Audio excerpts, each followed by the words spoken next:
பாராளுமன்றத்தில் செந்தமிழில் கேள்விகளை கேட்டால் செந்தமிழில் பேசவும் தயாராக இருக்கிறேன். If they ask me any question in English, I am ready to answer it in the parliament. मेरे को हिंदी में सवाल पूछ रहा है, मतलब हिंदी में भी बोल सकता हूँ. లేదు మీరు తెలుగులో தான் మాట్లాడుతుంటే తెలుగులోనే మాట్లాడుతున్నాను.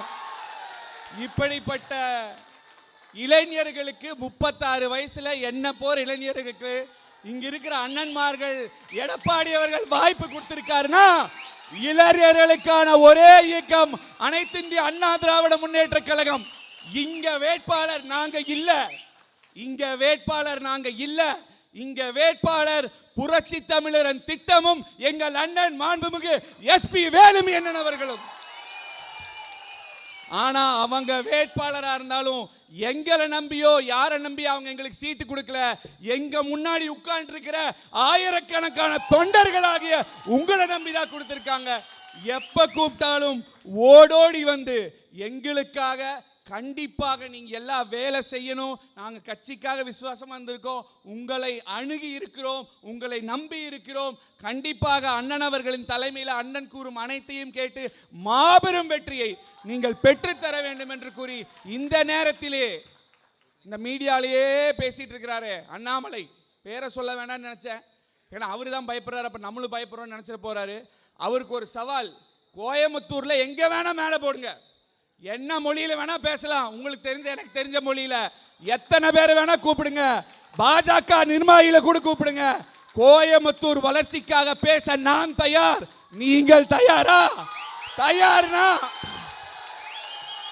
தயார்னா நேரம் நாள் இடம் குறியுங்கள், வருகிறேன் வருகிறேன் வருகிறேன்.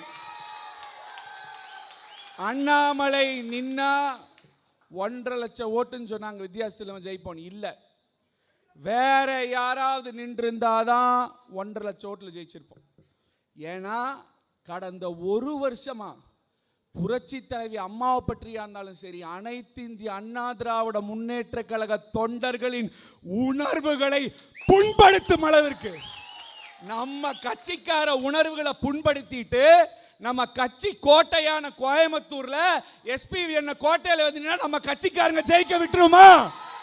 விடமாட்டோம், கண்டிப்பா விடமாட்டோம். எனவே எங்கள் அனைவருக்கும் இரட்டை இலை இரட்டை இலை இரட்டை இலை இரட்டை இலை இரட்டை இலை சின்னத்திலே வாக்களியுங்கள் என கூறி, வாய்ப்புக்கு நன்றி கூறி, மீண்டும் வாய்ப்பளித்த எடப்பாடியார் அவர்களுக்கும் பரிந்துரைத்த மாண்புமிகு அண்ணன் அவர்களுக்கும், எங்களது மாவட்ட கழக செயலாளர்கள், சட்டமன்ற உறுப்பினர்கள், கழகத்தின் முன்னோடிகள் அனைவருக்கும் வாய்ப்பு கூறி விடைபெறுகிறேன். அண்ணாமலை, ஐ அம் வெயிட்டிங். தேங்க்யூ. செய்திகளை உடனுக்குடன் தெரிந்து கொள்ள உடனே சப்ஸ்கிரைப் பண்ணுங்க.